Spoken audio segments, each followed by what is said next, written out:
역대하 3장 3에서 17절 말씀입니다. 1절부터 듣겠습니다. 3장.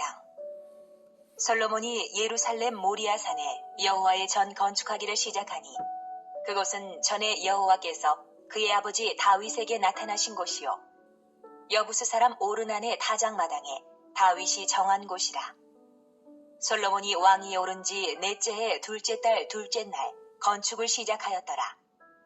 솔로몬이 하나님의 전을 위하여 놓은 지대는 이러하니 옛날에 쓰던 자로 길이가 60규빗이요 너비가 20규빗이며 그 성전 앞에 있는 낭실의 길이가 성전의 너비와 같이 20규빗이요 높이가 120규빗이니 안에는 순금으로 입혔으며 그 대전 천장은 잣나무로 만들고 또 순금으로 입히고 그 위에 종려나무와 사슬 형상을 새겼고 또 보석으로 성전을 꾸며 화려하게 하였으니 그 금은 바루와임 금이며 또 금으로 성전과 그 들보와 문지방과 벽과 문짝에 입히고 벽에 그룹들을 아로 새겼더라.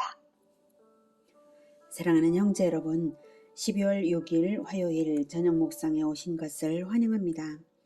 지난 시간에는 1, 2절 강해를 통해서 솔로몬 성전 건축 장소가 모리아산 아라우나의 타작마당으로 정해진 유래와 영적 의미를 살펴보았습니다.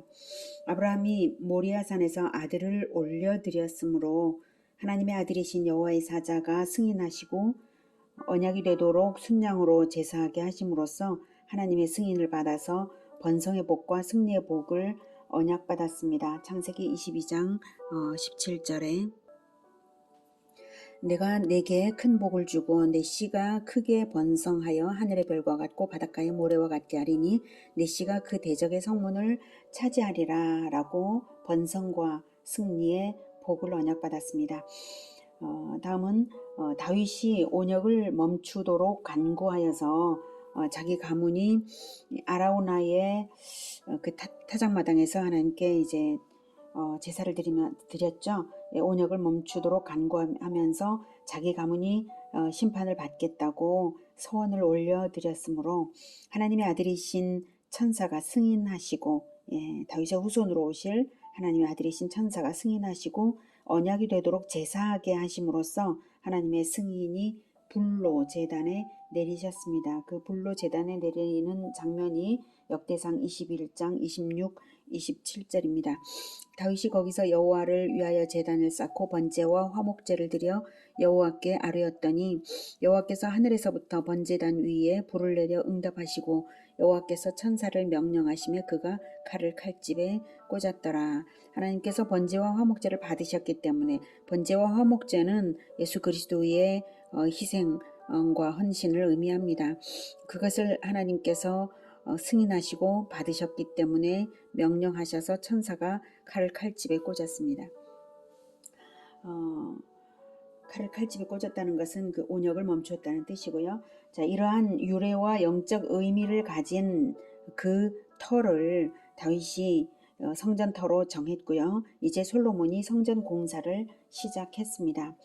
3절 솔로몬이 하나님의 전을 위하여 놓은 지대는 이러하니 옛날에 쓰던 자로 길이가 60규빗이요 너비가 20규빗이며 한 규빗은 보통 45.6cm이고요. 옛날에 쓰던 자는 그냥 보통 규빗을 말하는 것입니다. 45.6cm요. 당시에 왕실 규빗이라는 게 따로 있었기 때문에 보통 규빗보다 손바닥보다 조금 더 길었던 그런 왕실 규빗이 따로 있었던 사정에서 이렇게 표현한 말입니다. 고로 성전의 기초석은 길이가 60규빗 27.36m이고요. 너비가 20규빗 9.12m입니다. 60규빗 20규빗 4절 그 성전 앞에 있는 낭실의 길이가 성전의 너비와 같이 20규빗이요 높이가 120규빗이니 안에는 순금으로 입혔으며 낭실은 홀 또는 현관을 의미하는 말인데요. 솔로몬 성전의 남쪽에 딸린 주랑을 가리킵니다. 추측하여서 그린 그림으로 볼게요. 부속 건물인데요. 이렇게 옆에 이렇게 딸린 부속 건물이죠. 그래서 그런데 이제 이 부속 건물의 높이가 120규빗이라는 것은 필사자의 단순 실수로 여겨집니다. 열왕기에 따르면 성전의 높이가 30규빗이었는데요. 그런데 낭실의 높이가 120규빗이라는 것은 어울리지가 않는 기록입니다. 아마도 20규빗을 잘못 옮겨 적은 것 같습니다. 성전 조감도를 참고하면 이제 낭실이 여기가 왕궁이고 여기 성전인데 여기 낭실 이렇게 주변에 둘러가며 낭실이 있습니다. 네. 그 다음 5절. 그 대전 천장은 잣나무로 만들고 또 순금으로 입히고 그 위에 종려나무와 사슬 형상을 새겼고, 네, 대전은 성소를 말하고요. 아름다움과 영광을 나타내기 위해서 종려나무와 나선형 체인 장식을 새겼습니다. 전부 순금으로 입히고요. 성소를 보겠습니다. 성소 내부를 이렇게 추측해 보면 이렇게 전부 금으로 여기가 성소, 여기까지가 성소죠. 성소이고 이쪽은 지성소입니다. 전부 벽면 전체, 바닥과 옆 벽면 전체를 금으로 입혔습니다. 이렇게. 네. 그래서 원래 모세의 성막에 있는 두 가지 휘장은 내부를 볼 수 있게 하는 그림이라 이 그림에서는 생략이 되어 있어요. 휘장은 이렇게 모세의 성막에 있었죠. 예. 모세의 성막처럼 이 휘장은 있었던 것이고요. 6, 7절. 또 보석으로 성전을 꾸며 화려하게 하였으니 그 금은 바로아임 금이며 또 금으로 성전과 그 들보와 문지방과 벽과 문짝에 입히고 벽의 그룹들을 아로새겼더라. 네. 바로아임이 어딘지는 정확하지 않지만 금을 수입한 곳이므로 유사한 지명을 지닌 곳이 서남 아라비아 예멘의 파르와에서 많은 금이 생산되었다고 해요. 아마도 거기인 것 같고요. 그런데 한편 바로아임이라는 말은 으뜸이라는 의미가 있기 때문에 가장 좋은 금이라는 의미로 하는 말도 됩니다. 바로아임 금으로 들보와 벽은 물론 문지방과 문짝까지 모든 면적을 금으로 입힌 것입니다. 8절부터는 지성소입니다. 또 지성소를 지었으니 성전 넓이대로 길이가 20규빗이요 너비도 20규빗이라. 순금 600달란트로 입혔으니 못무게가 금 53개리요 다락들도 금으로 입혔더라. 지성소 안에 두 그룹의 형상을 새겨 만들어 금으로 입혔으니 두 그룹의 날개 길이가 모두 20규빗이라. 왼쪽 그룹의 한 날개는 5규빗이니 성전 벽에 닿았고 그 다른 날개도 5규빗이니 오른쪽 그룹의 날개에 닿았으며 오른쪽 그룹의 한 날개도 5규빗이니 성전 벽에 닿았고 그 다른 날개도 5규빗이니 왼쪽 그룹의 날개에 닿았으며 이 두 그룹이 편 날개가 모두 20규빗이라. 그 얼굴을 내전으로 향하여 서 있으며 청색, 자색, 홍색 실과 고운 배로 휘장문을 짓고 그 위에 그룹의 형상을 수놓았더라.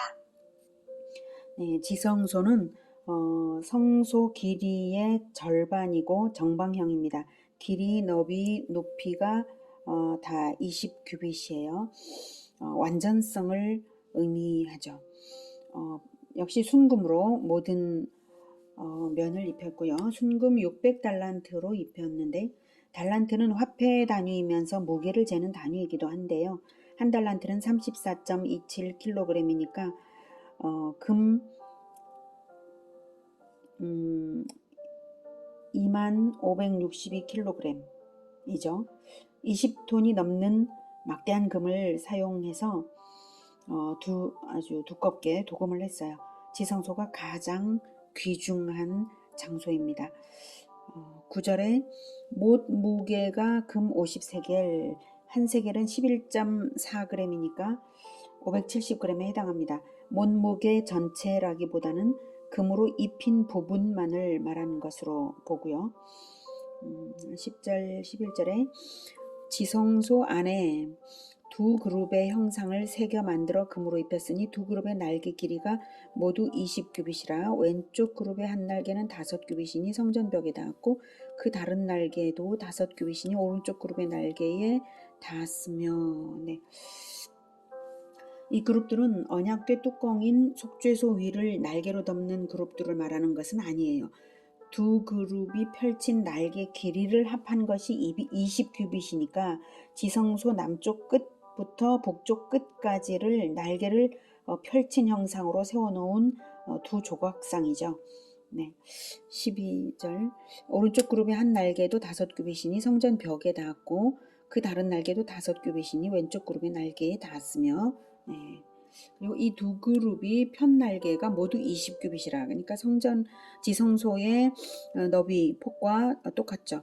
예, 이 두 그룹의 날개의 길이가, 그래서 끝에서 끝까지 닿았어요. 아주 큰 두 그룹을 세웠던 것입니다.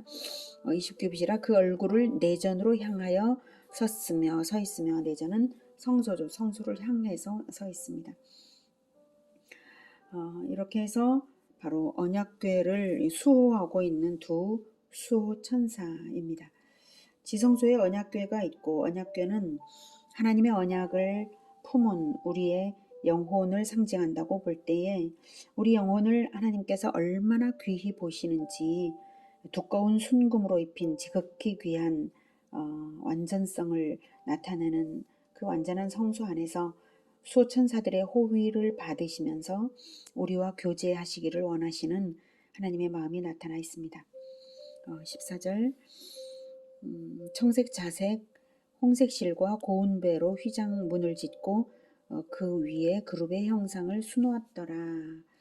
이것은 이렇게 성막 시절과 동일하게 휘장을 문에 들이운 것입니다. 물론 이제 성막 시절보다 더 높은 높이가 더 높아졌기 때문에 문이 또 따로 지어졌고 그랬기 때문에 이제 문에다가 들이운 것이죠. 그룹들이 수놓아져 있는 것은 언약을 품은 성도가 있는 언약궤처럼 언약을 품은 성도가 있는 여기가 바로 에덴 동산처럼 그룹들이 있는 곳이라는 것이고요. 휘장을 수놓은 청색은 지고한 하늘나라임을, 자색은 왕의 영광을, 홍색은 보혈을 나타냅니다. 15절부터는 성전 앞에 두 기둥입니다. 성전 앞에 기둥 둘을 만들었으니 높이가 35규빗이요 각 기둥 꼭대기의 머리가 5규빗이라. 성소같이 사슬을 만들어 그 기둥 머리에 두르고 성류 100개를 만들어 사슬에 달았으며 그 두 기둥을 성전 앞에 세웠으니 왼쪽에 하나요 오른쪽에 하나라. 오른쪽 것은 야긴이라 부르고 왼쪽 것은 보아스라 불렀더라. 네, 사장으로 넘어가 버렸네. 네, 이 두 기둥은 성전을 바치기 위한 건축적 목적이 아니고요. 상징적인 목적으로 세운 것입니다. 모양은 아까 성전 그림을 다시 보죠. 네, 이 두 기둥이 여기에 있습니다. 이렇게 생겼고요. 추측이죠. 야긴과 보아스라고 이름을 지었습니다. 야긴은 그가 세우셨다는 뜻이고 보아스는 그에게 권능이 있다는 뜻입니다. 성전을 세우신 분이 하나님이시고 하나님께 권능이 있다는 뜻입니다. 사실 성전 자체가 하나님과의 교제가 이루어지는 하나님 나라 공동체 전체를 상징한다고 볼 때에 이 세상과 천국을 세우신 분이 하나님이시고 하나님께 권능이 있으시다는 신앙 고백을 두 기둥의 이름으로써 나타내고 있는 것입니다. 오늘은 솔로몬 성전의 낭실과 지성소, 성소와 지성소, 야긴과 보아스를 통해서 하나님께서 진정한 성전인 우리를 얼마나 귀히 보시고 완전성으로 보호하시는가 하는 것과 천지만물과 천국을 하나님께서 권능으로 세우셨음을 다시 한번 생각하게 되었습니다. 우리를 극히 귀히 보시고 아끼시는 하나님의 사랑에 깊이 감사드립니다. 우리 또한 저 성전에서 섬겨드리는 제사장처럼 하나님을 섬겨드려야 하겠습니다. 야긴과 보아스처럼 하나님께서 우리를 지으셨고 이 모든 것을 만드셨다, 세우셨다는 것을 증언하는 자들, 하나님께 권능이 있으시다는 것을 증언하는 인생들이 되기를 기원합니다. 또한 저 성전의 언약궤처럼 하나님의 언약을 늘 품고 보혈을 뿌린 속죄소, 하나님의 보좌를 머리에 이고 은혜를 결코 잊지 않고 하나님과 늘 교제하며 살아가는 우리가 되기를 기원합니다. 기도하겠습니다. 하나님, 우리의 영혼의 보좌에 늘 하나님께서 계셔 주시옵소서. 우리는 아무것도 아닌데도 하나님께서 우리를 얼마나 사랑하셔서 이렇게 귀히 보시고 우리에게 임재하시기 원하시고 교제하기 원하셔서 이렇게 귀히 만들어 세우셨습니까? 하나님, 우리의 삶이 바로 저 성전처럼 완전하게 하나님께 영광을 올려드리고 증언하는 우리 모두가 되게 도와주시옵소서. 예수 그리스도 이름으로 기도드립니다. 아멘. 이어지는 시간은 개인 기도 시간입니다.